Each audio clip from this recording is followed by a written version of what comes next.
Hey YouTube, this is Sensation reporting in for another review. Today we've got on the bucket list today is a Westside 484 Southern Pacific GS-4 number 4450 in HO scale, and here it is. Now you're probably telling yourself, that looks a little small to be HO scale. Isn't that N scale?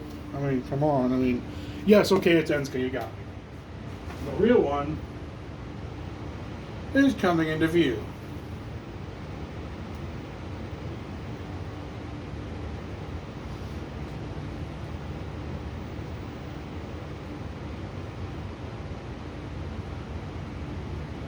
So, this is the brass 484 Southern Pacific number 4450, and it's a GS4. This is a Westside models. Now, you're probably wondering, Mitch or Sensation, why did you buy a brass locomotive? You told us you'd never buy a brass locomotive. I lied. Simple as that. I lied. Okay? Right now I am on a brass craze. So I'm thinking about getting a few more brass steam locomotives and putting out reviews of them. Because I want everybody to know that brass isn't as bad as you think it is. But anyway, I'm going to do more of an in-depth review of this locomotive here, a 4450. So the main difference you can actually tell on the Kato version and the brass version is the cowcatcher. The cowcatcher, I believe, is actually more prototypically correct on the N-scale version. I'm sorry to say it's not correct on the brass version. Sucks. But you know what? It's brass. We're model railroaders here, and we can paint it to make it look right. So other than that, everything on this locomotive is awesome. You know, you can see how bright those LEDs are, which are awesome. A buddy of mine did the install. Let me show you how bright these LEDs are.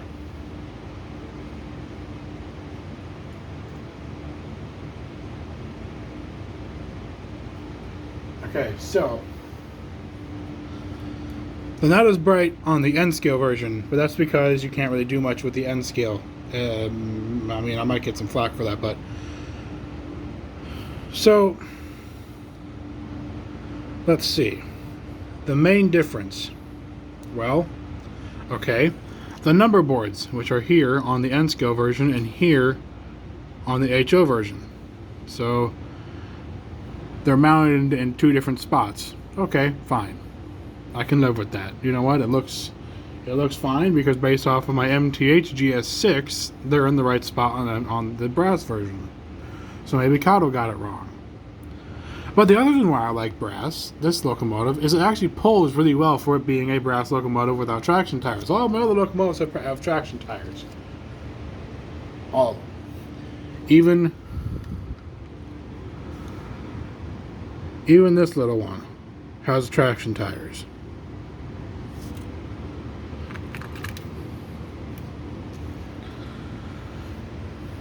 So, you know, this locomotive is exceptionally detailed in every way. I mean, and some of you might say, some of you have more known experience with brass locomotives than I do, will probably tell me that Westside isn't known for their detail. Well, to me, because I've never owned a brass locomotive in my life, well, actually that's not true, I owned a Sunset Model 260, but we're not going to go there. I've never owned a brass locomotive in my life. So to me, this locomotive is highly detailed, you know, for what it is. I mean, I don't see that little black piece on the N-scale version. That little black piece I'm talking about is right here. That. I don't see that on the N-scale version.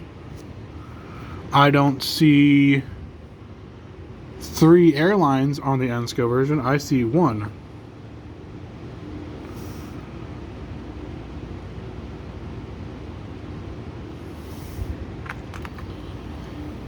Other main differences. Okay, so that little silver piece right there that you're looking at right in the red, That is red on the N scale version versus the brass version.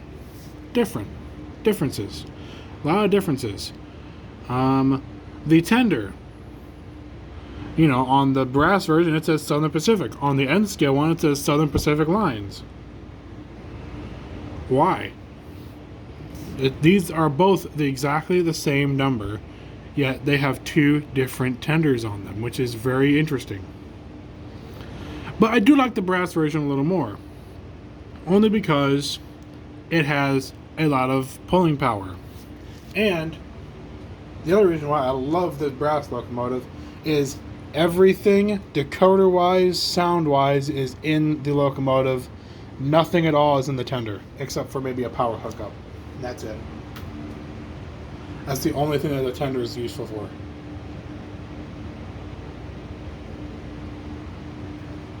The only reason why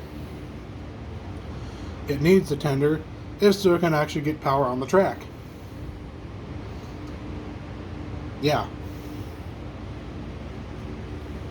So that is, I guess you could say that's kind of a downside of brass, is if you lose power to the tender, the whole locomotive doesn't work, or this, that, or the other. But really, it makes it great, because that means every single wheel on one side of the locomotive picks up power, and every single wheel on the tender picks up power. So if you go over a switch, you're not going to die, because it's got so much pickup. Then again, so do all of my other steam locomotives, and they have every single wheel pick up power. So, I guess that's not really a good argument. But for a brass locomotive, that's pretty damn good. So, let's just go over the sounds of this locomotive in particular. And, the only other downside I have is there's no cab interior. You can see right down to the floor in the cab. That is the only complaint I have of this locomotive. Other than that, I am in love with this brass GS-4. So let's go ahead and turn the power on. Well, unmute it, So obviously, we have the bell.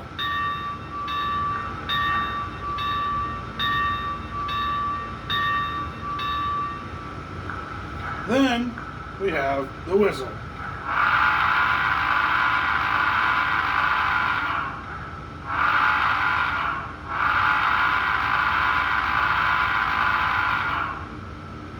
Then, push F3, we get the air horn.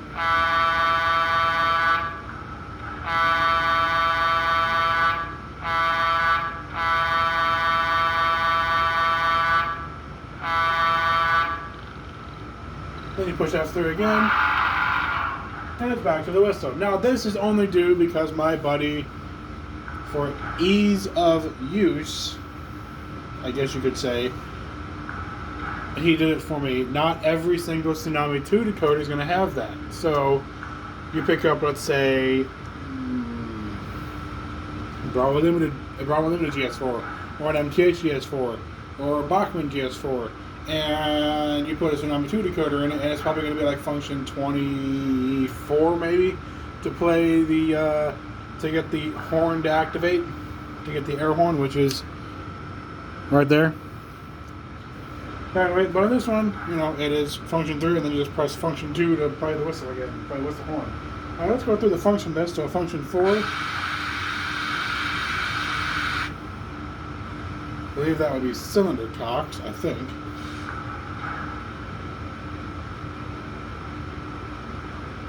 Not entirely sure what F5 did. F6? Not entirely sure. F7? Okay, so that dims the headlight down, so it's not in your face blinding. F8 is obviously the mute button, and F9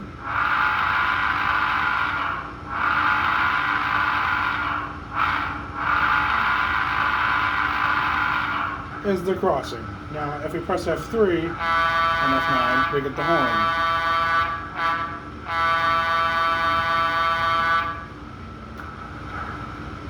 That's a couple things on this locomotive that I like. The other thing is, under a load, it doesn't chuff. It chuffs a lot more, and under a light load, it doesn't chuff as much. So it's got that load sensitivity, which is also cool.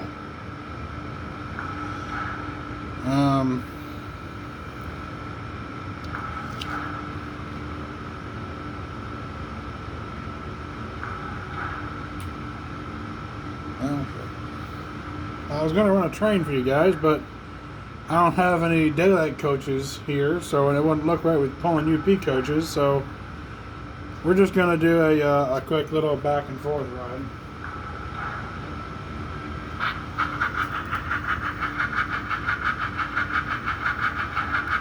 Or I can just hold it, try to at least.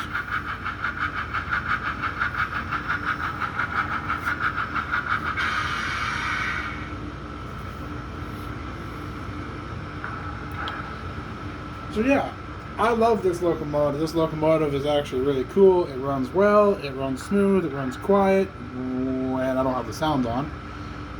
But yeah, so anyway, hope you guys enjoyed this video. Until next time, this is Sensational signing off. See you later, guys.